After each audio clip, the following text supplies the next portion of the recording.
My English teacher made us sign contracts for total silence in class, then gave me detention for whispering to help a kid having a panic attack while she graded papers. What teacher made you hate school? Mrs. Harrison ran her English class like a monastery where she was the only one allowed to speak.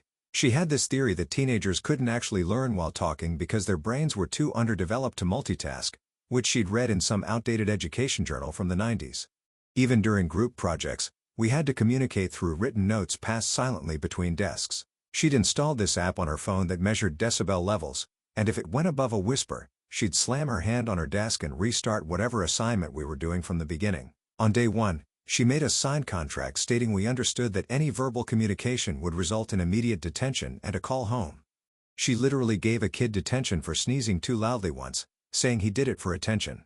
Her class was torture for everyone, but especially for kids who learned by talking through problems. We'd sit there for 50 minutes in dead silence, not even allowed to ask questions unless we wrote them on index cards and waited for her to collect them at the end of class. Partner work meant sitting next to someone and sliding papers back and forth like we were prisoners passing contraband. She had this whole system where we used different colored pens to show who wrote what, and she'd check to make sure both partners contributed equally without speaking. Kids started failing her class not because they didn't know the material, but because they couldn't figure out what she wanted without being able to ask. The guidance counselor got so many complaints that they tried to observe her class, but Ms. Harrison just said it was an innovative teaching method that prepared us for standardized testing conditions. I figured out pretty quickly that if you knew how to control your volume, you could whisper barely loud enough for someone next to you to hear without triggering her decibel app. I'd practice with my friend Jade during lunch, learning exactly how quiet we had to be. It was risky because Ms. Harrison would randomly patrol the room, but sometimes you had to communicate to survive her insane assignments. She also had this old camera in the corner that she claimed was just for security, but we all suspected she watched the footage to catch rule breakers. We were doing peer reviews on our essays about symbolism in The Great Gatsby, which meant 40 minutes of silent paper exchanges while Ms. Harrison sat at her desk grading papers from another class. I was paired with Aiden, this quiet kid who always sat in the back and never caused problems. About 10 minutes into the review, I noticed his hands were shaking as he tried to write feedback on my essay. His breathing was getting faster and shorter, and he kept touching his chest like he couldn't get enough air. I recognized what was happening because my sister had panic attacks. Aiden's eyes were huge and terrified, and he was starting to hyperventilate but trying to stay quiet because making noise would mean detention. He grabbed his throat like he was choking, and tears started rolling down his face. Ms. Harrison was completely oblivious, humming to herself while highlighting something on her papers. Other kids noticed something was wrong, but nobody knew what to do, and Aiden was spiraling fast. I made the choice knowing exactly what I was risking. I leaned over and whispered as quietly as I could that he was having a panic attack and it would pass. I told him to breathe with me, counting to 4 on the inhale and 6 on the exhale. I kept my voice below the app's threshold, just barely loud enough for him to hear. I talked him through grounding techniques, telling him to name 5 things he could see, 4 he could touch, 3 he could hear. My voice was steady and calm even though my heart was racing because I knew I was breaking the cardinal rule. It took almost 10 minutes of constant whispered coaching, but his breathing finally slowed and his hands stopped shaking. He nodded at me, mouthing thank you, as the color came back to his face. Ms. Harrison never looked up once. When class ended, Aiden practically ran out, still shaky but okay. I thought we'd gotten away with it. The next morning, Ms. Harrison was standing at the front of the room with her laptop connected to the smartboard, smiling like she'd won the lottery. The classroom camera feed was paused on the screen, showing yesterday's class from an angle I didn't even know existed. "Before we begin today's lesson," she said, clicking play on the video, "I want to share something interesting I discovered while reviewing our classroom recordings for my teaching portfolio." The video showed me leaning toward Aiden, and she turned up the volume until you could hear my whispered voice clearly through the speakers, counting breaths and listing grounding techniques. Can anyone tell me what rule is being broken here? Nobody raised their hand, and the room stayed dead quiet except for the ticking clock above the whiteboard. My face got hot and I stared at my desk while a couple kids shifted in their seats making the plastic squeak. Aiden looked like he was about to puke and kept wiping his hands on his jeans over and over. Ms. Harrison waited another 10 seconds before clicking her tongue and shaking her head like we'd all failed some test. "Verbal communication during silent work time," she said, walking to her desk and pulling out her detention pad. She wrote my name at the top in big letters and held it up so everyone could see. "Detention today at 3.15, and I'll be calling your parents to discuss this violation of our classroom contract." She typed something on her computer, and I knew she was updating my participation grade right there in front of everyone. "This will be reflected in your quarterly assessment as well." She clicked off the video and went back to teaching about metaphors in chapter like she hadn't just humiliated me for helping someone who couldn't breathe. The rest of class crawled by with everyone too scared to even turn pages too loud. When the bell finally rang, I caught Jade's eye, and she gave me this tiny nod that said she thought what happened was messed up. Aiden rushed past me in the hallway and whispered, "Thank you," so quiet I barely heard it before he disappeared into the crowd of kids heading to 6th period. I wanted to catch up to him, but knew that would just make things worse for both of us. I waited for everyone to leave and tried to talk to Ms. Harrison about what really happened. She didn't even look up from organizing her papers when I started explaining about the panic attack. "The rules are very clear," she said, pointing at the contract taped to her bulletin board with all our signatures on it. "No exceptions means no exceptions." She smiled this cold smile and reminded me detention started at 3:15 sharp, and being late would mean another one tomorrow. At lunch, Jade and I found a corner table in the cafeteria away from everyone else. "She had audio on that camera the whole time," Jade said, stabbing her chicken nuggets with her fork. "That's so messed up. You were literally saving him from a medical emergency." She told me I did the right thing, but warned me not to push back too hard since Ms. Harrison controlled our English grades, and we both needed them for honor roll. That afternoon, I sat in detention with 3 other kids in this silent room that smelled like old carpet. The monitor was reading some magazine about fishing and didn't even look at us once. I spent the whole hour thinking about whether I should report this to someone but kept coming back to how Ms. Harrison always got away with everything. When I got home, my mom was waiting with her phone in her hand after getting the automated call from the school. "What happened?" she asked, and I told her everything about Aiden not being able to breathe and the hidden audio recording. She got this look on her face like she was proud of me for helping, but also frustrated I got in trouble. "We need to think about this carefully," she said, because she knew how teachers could make things hard for students who complained. The next morning, I went to the guidance office before first period and asked to see Amara Pierce since she was the counselor who dealt with Ms. Harrison complaints before. The secretary said her first opening was Thursday afternoon, which felt like forever when I had to go back to that classroom today. I spent all of 3rd and 4th period with this knot in my stomach thinking about 5th period English. When I walked into Ms. Harrison's room, she had her phone propped up on her desk with the Decibel app already running. "Class, I've adjusted our noise threshold for an even more productive learning environment," she announced, and the number on the screen was lower than I'd ever seen it. Everyone sat frozen in their seats, scared to even breathe too heavy, and I noticed she kept looking at me with this satisfied expression every few minutes. The whole period felt even worse than before with kids holding in coughs and trying not to let their pencils scratch too loud on paper.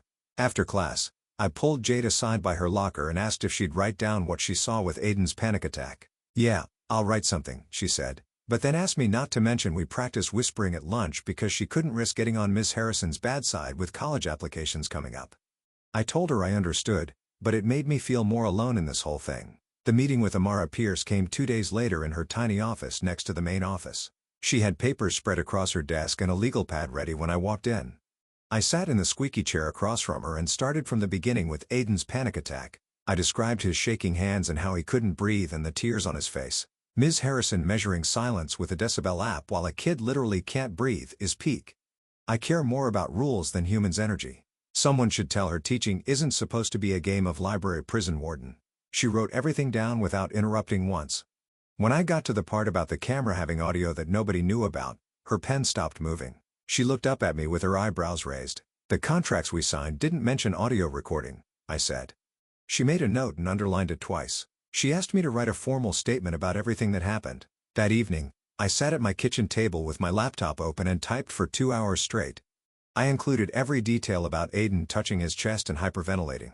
I explained the grounding techniques I used and why I had to whisper to help him. I mentioned how the audio capability wasn't disclosed to students or parents. My hands shook a little as I attached the document to an email and hit send. The next morning, I got called out of first period for a meeting with Aide Proctor, the assistant principal. His office smelled like coffee and old books. He had my statement printed out on his desk with yellow highlights all over it. He told me the detention would stand for now, but they were reviewing the classroom recording policies. His tone was neutral, but he kept tapping his pen on the desk while he talked. He said they'd investigate further and get back to me. During my free period, I went to the library and pulled up the student handbook on one of the computers. I searched for anything about classroom surveillance and recording policies. The language was super vague about cameras being allowed for security purposes. There was nothing specific about audio recording at all.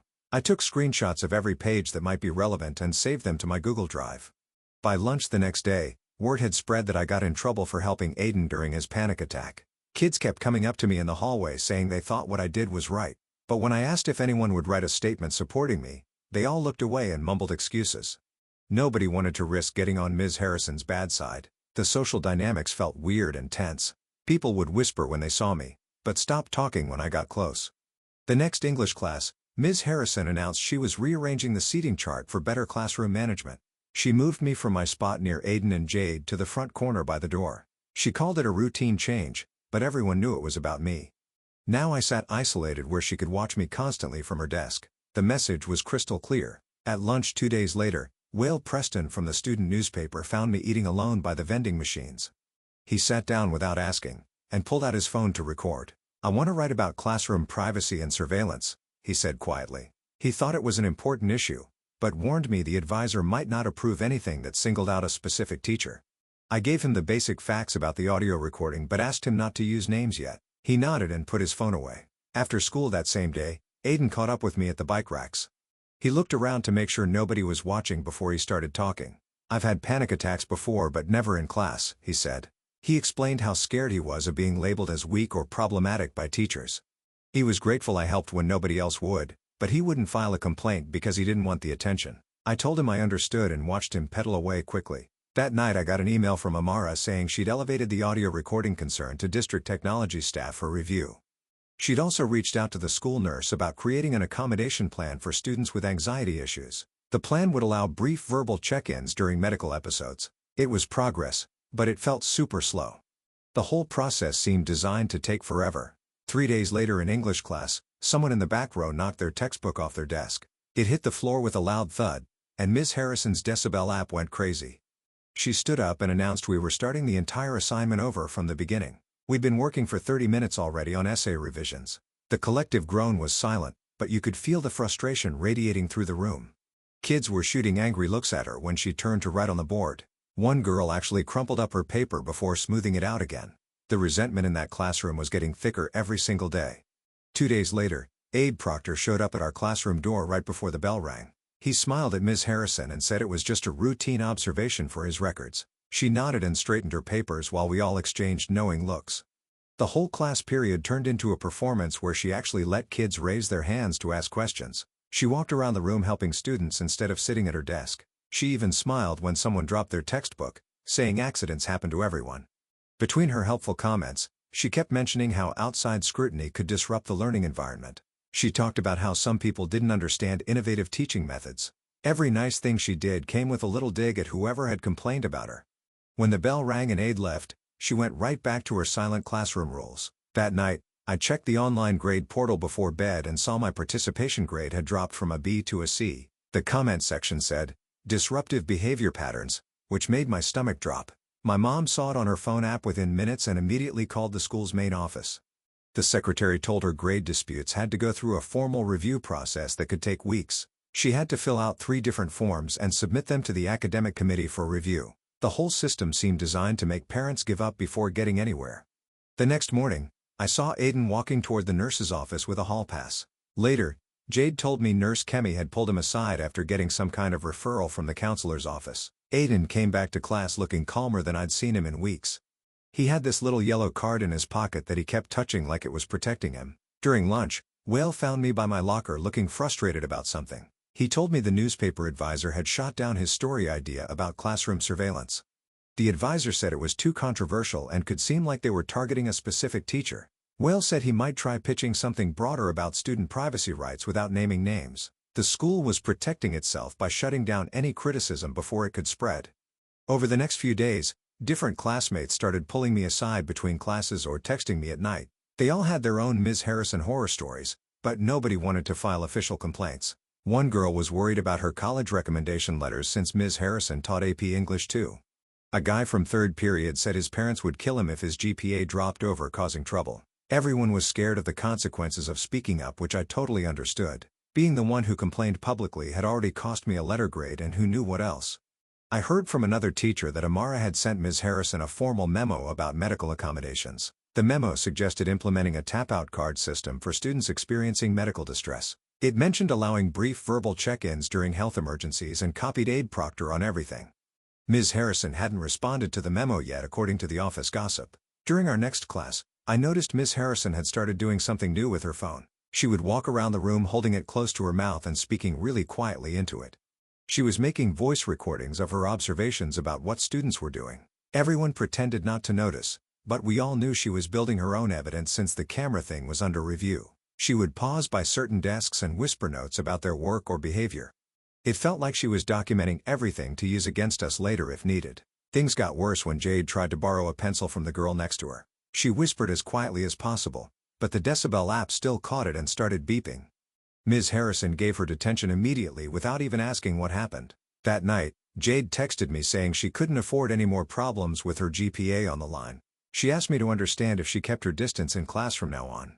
Our friendship was getting strained because of this whole situation, and it hurt. My mom had reached her limit after seeing the participation grade and hearing about Jade's detention. She called the school and demanded a meeting with administration about the classroom environment. The secretary scheduled it for the following week and said Aide Proctor, Amara, and Ms. Harrison would all attend. The official confrontation was finally happening, but I felt sick thinking about sitting in a room with all of them. I spent that whole weekend getting ready for the meeting and organizing everything I had. I made a timeline of every incident starting from the first day of class. I printed out screenshots of my grade drops and the comments about disruptive behavior. I practiced explaining everything calmly, even though I was furious about how she was treating everyone. My main goals were getting the audio recording stopped completely and creating real emergency exceptions. I also wanted that participation penalty reversed since I hadn't actually disrupted anything. I went over my notes again and again, trying to prepare for whatever Miss Harrison might say. 3 days before the meeting, I sat in Miss Harrison's silent classroom and wrote my question on an index card. I asked if whispers during medical emergencies were now allowed since someone could die waiting for written permission. Ms. Harrison making secret voice notes about students while investigating her own secret recordings is peak. I'll show them who's really watching who energy. Someone should tell her that's not how trust works in classrooms. Ms. Harrison picked up my card during collection time, read it, and set it aside without looking at me. She told the class all questions would be addressed at the end like always. The bell rang before she got to mine and she packed up her happened. I saw Aiden in the hallway after school talking to Amara near the counseling office. He kept his voice low and his hands were shaking a little as he handed her some papers. Later, Amara told me he'd written a statement about his panic attack but couldn't handle being at the meeting. She said his privacy would be protected, but his statement would help show what really happened. He looked guilty when he walked away, like he was letting me down by not being there. The next morning during homeroom, our principal came on the announcements with a district technology memo. He read that all classroom audio recording required written parental consent and had to be disclosed at the start of each year. Teachers with recording devices had to stop using them immediately and delete any stored files from personal devices. When I got to English class, Ms. Harrison was reading a printed copy of the memo at her desk. Her face was turning red and her jaw was clenched, so tight I could see the muscles moving. She folded the paper and shoved it in her desk drawer, then started class like nothing had changed. 2 days later, she announced we'd be doing pop writing quizzes to check our focus. Every 10 minutes, she'd stop teaching and we had to write what we were just thinking about on special blue cards. She said it would help her understand if we were really paying attention to the material. The cards had numbers on them that matched our seat assignments so she'd know who wrote what. It felt like she was trying to get inside our heads since she couldn't listen to us anymore. During lunch that same day, my history teacher pulled me aside in the hallway. She said what I did for Aiden took courage and Miss Harrison's methods were way too extreme. But then she looked around and said she couldn't say that publicly because of teacher solidarity rules. My science teacher said something similar after class, mentioning union politics and professional courtesy. Their support meant nothing if they wouldn't actually speak up when it mattered. That afternoon, Nurse Kemi stopped by my locker with a yellow folder. She showed me a new medical protocol she'd created for classroom panic attacks. It included tap-out cards, students could silently hold up, a breathing minute in the hallway, and automatic nurse passes. She'd gotten it approved as a standard accommodation that any teacher had to honor no matter what. The protocol removed teacher discretion completely when it came to medical situations. It wasn't perfect, but at least future kids like Aiden would have an escape route. The night before the meeting, my phone buzzed with a text from Jade. She said her parents were mad about her grades dropping and she couldn't risk more trouble. She'd written a short statement saying she saw Aiden's panic attack but kept it basic and factual. She didn't mention our friendship or how we'd practiced whisper volumes together at lunch. I texted back that I understood even though my chest felt tight reading her message. The next morning, my mom drove me to the school early for the meeting in Aide Proctor's office. We sat in the leather chairs facing his desk while he organized papers and checked his watch. Amara arrived next with a thick folder in her laptop. followed by Whale Preston from the district office. Ms. Harrison came in last, carrying her gradebook and a folder stuffed with printed emails. She sat down without making eye contact with anyone and started arranging her papers on her lap. The air in the room felt heavy and nobody talked while we waited for Aid to start. He cleared his throat and pulled up something on his computer screen. He said the district had reviewed the situation and found that recording students without consent violated policy. Ms. Harrison interrupted to say she was documenting teaching methods for her professional development portfolio. Aid shook his head and said intent didn't matter because the policy was clear about consent. She had to stop all recording immediately and couldn't use any footage she'd already collected. Her fingers gripped her folder so tight the edges were bending. When Aid brought up Aiden's panic attack, Ms. Harrison said she hadn't noticed because she was focused on grading. She claimed she trusted students to advocate for themselves if they needed help. My mom's voice was sharp when she pointed out that was impossible when talking was completely banned. Amara added that teachers had a legal duty to respond to medical emergencies regardless of classroom rules. Ms. Harrison's jaw tightened and she stared at her gradebook without responding. Aid cleared his throat and looked between all of us before opening a folder on his desk. He ran his finger down a page of notes and said the detention would stand since I did break the posted rule, but he'd reduce the participation penalty to 5% instead of 20%. My mom started to argue, but Aid held up his hand and explained this was the best compromise given the circumstances. Ms. Harrison's fingers gripped her pen so tight I thought it might snap. Amara wrote something on her legal pad while Aid outlined the new protocols that would start immediately. Every classroom had to provide tap-out cards for students who needed to step outside for anxiety or medical issues. Teachers had to allow brief whispers for health concerns directed to them, not other students. The decibel app threshold had to be raised to normal conversation level, not whisper level. Ms. Harrison's face got redder with each new rule, but she kept her mouth shut and scribbled notes about maintaining academic standards. Nobody looked happy when we left, but at least something had changed. The next morning, I walked into English class and saw 3 yellow index cards sitting on Ms. Harrison's desk labeled T, A, P, O, U, T in black marker. She didn't look at me when I sat down, but I noticed her phone wasn't running the decibel app anymore. The room still felt tense and cold, but when someone coughed, nobody flinched waiting for detention threats. After class, Ms. Harrison called me to her desk and slid a paper across to me without making eye contact. It was an extra credit assignment to write a 5-page research paper on classroom management techniques due in 2 weeks. The topic felt like a trap, but I needed those grade points, so I took the paper and nodded. That weekend, I spent 6 hours at the library pulling articles about collaborative learning and anxiety accommodation in educational settings. I had to be careful not to directly criticize her methods, so I focused on general research findings and positive examples from other schools. Every sentence took forever, because I kept second-guessing whether it sounded too pointed or aggressive. I cited 12 sources and made sure to include some older studies from the 90s that she might respect. Monday morning, I turned it in, and she took it without comment, but I saw her reading it during lunch. Wednesday, during our timed writing exercise, Aiden's breathing started getting fast again, and his hand shook as he reached for one of the tap-out cards. He held it up and Ms. Harrison's lips pressed into a thin line, but she nodded toward the door. He walked out slowly like he expected her to call him back, but she just kept grading papers. 2 minutes later, he came back looking calmer and picked up his pencil to continue writing. Ms. Harrison watched him for a few seconds, then went back to her work. That afternoon, Jade found me at my locker and asked if we could talk. We hadn't really spoken since the whole video incident, but she said she missed eating lunch together. We agreed to new boundaries where we'd support each other but not do anything that looked like plotting or practicing rule-breaking. The next day, we ate together in the cafeteria and talked about normal stuff like homework and TV shows, carefully avoiding any mention of Ms. Harrison's class. Friday morning, I saw Whale's article in the school paper about district technology policies and student privacy rights.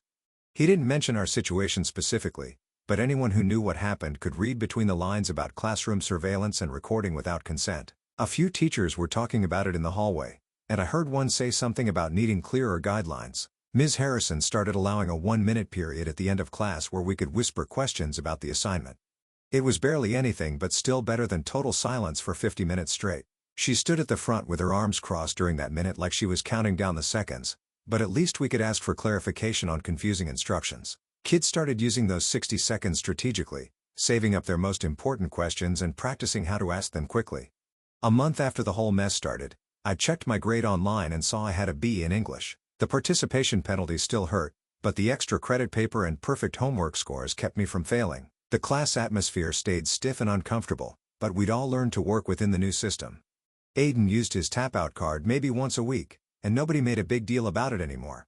Jade and I kept our friendship careful and separate from anything that could cause problems. Ms. Harrison never smiled or acted friendly, but she followed the new rules even if she obviously hated them. Sometimes during that end-of-class minute, I'd hear actual conversation happening and remember what normal classrooms sounded like. The silence wasn't total anymore, but it still felt heavy and unnatural. I kept my head down and did the work and counted the days until the semester would end. Ms. Harrison turning whisper time into a 1-minute speed-talking game show is peak stubborn teacher energy. Bet she stands there with a stopwatch counting down like it's her personal victory lap over basic human communication. You couldn't win against someone like Ms. Harrison, but you could survive if you played by the new rules and didn't push too hard. Other kids started raising their hands for the tap-out cards during the next few weeks. First it was just 1 or 2 people per class, but then it became normal to see someone holding up the yellow card and walking out. Ms. Harrison's jaw would tighten every time, but she couldn't do anything about it since the counselor had made it official policy. The stack of cards on her desk got smaller and smaller as more kids kept them in their binders. During a quiz on Romeo and Juliet, this girl in the front row started breathing hard and grabbed a card without even asking. Ms. Harrison watched her leave and then turned back to us with this look like she'd swallowed something sour. The silence in the room felt different now, less like being trapped and more like we were all choosing to stay quiet together. I saw kids making eye contact and nodding at each other when someone used a card, this tiny show of support that Ms. Harrison couldn't punish. 3 weeks later, I was at the grocery store with my mom picking out cereal when someone tapped my shoulder. Aiden's mom was standing there with her cart full of vegetables and she pulled me into this huge hug before I could even react. She told me Aiden had explained everything about that day in class and how I'd helped him through his panic attack. Her eyes got watery and she kept squeezing my hand while she talked about how he'd been struggling with anxiety since his dad left. She mentioned they were looking into switching him to a different English teacher next semester, which made total sense even if it meant giving up on dealing with Ms. Harrison. Sometimes walking away is the smart choice. My mom asked what was going on, and when Aiden's mom explained the whole thing, she got this proud look on her face. We stood there in the cereal aisle for like 10 minutes while they talked about the school and Ms. Harrison's teaching methods. The next Monday, Ms. Harrison made an announcement at the start of class about presenting at some district workshop on maintaining academic rigor in challenging times. She had this smug smile while she talked about sharing her innovative silent learning techniques with other educators. We all knew she was just trying to spin the whole mess as some kind of victory for her methods. At least the audio recording of me helping Aiden was gone for good since she needed to look professional at the workshop. She couldn't exactly show a video of a student having a panic attack in her class. During the last week before grades came out, we had a huge test on all the Shakespeare we'd covered. About halfway through, I noticed this kid Gabe in the row next to me starting to freak out. His leg was bouncing super fast and he kept touching his chest the same way Aiden had. I caught his eye and started taking these really slow, obvious breaths while looking right at him. He watched me and started copying my breathing pattern, in for 4 counts and out for 6. Ms. Harrison saw the whole thing but couldn't say anything since we weren't talking or making noise. She just stood there watching us breathe together in total silence while Gabe calmed down enough to finish his test. We'd all figured out how to work around her stupid rules by now. When report cards came out, I got a B+ in English after all the extra credit work. It wasn't the A I usually got, but considering everything that happened, it felt like a win. My mom sat me down that night and said she was proud of me for standing up for another student even when it hurt my grade. She said the real lesson wasn't about symbolism in books, but about doing the right thing when it matters. On the last day before winter break, Ms. Harrison did something weird and played classical music during our silent writing time. She called it a seasonal gift and acted like she was being super generous. The no talking rule stayed in place obviously, but hearing actual music in that room after months of silence felt huge. Some kids actually smiled while they wrote their essays about winter traditions. The violins filled up all that empty quiet space and made the room feel less like a prison and more like a normal classroom where the teacher just happened to play background music. Progress with someone like Ms. Harrison came in tiny steps, but at least it was something. Wow, playing Mozart during silent writing time. Cutting-edge stuff right there. Thanks for hanging out with me and letting me ramble through this little adventure. I'll see you in the next one. Like the video. It helps more than you think.